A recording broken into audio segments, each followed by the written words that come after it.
Ayan, gagamitin na natin itong ating bagong bili na non-stick wok pan. Magluluto na tayo. Ayan, so magpo-pork steak po tayo. Ayan, so ginigisa ko na yung bawang. So lalagyan na natin yung sibuyas. Halu-haluin lang hanggang mag-golden brown po. At mag-translucent na yung ating sibuyas.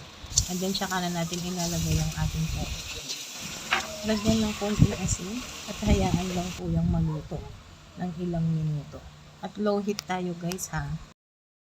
After 5 minutes, baliktarin po yung pork chop para kabila naman yung maluto.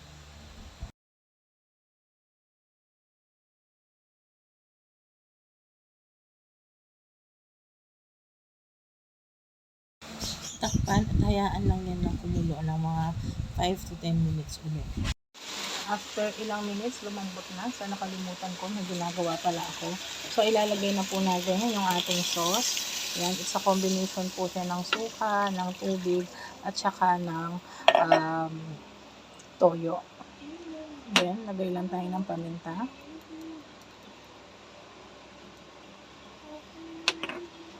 Ayan, hayaan po natin yung kumulo na. Lastly, lalagyan na po natin yan ng seasoning. So, optional na lang kung gusto nyo lagyan yan ng pork cubes.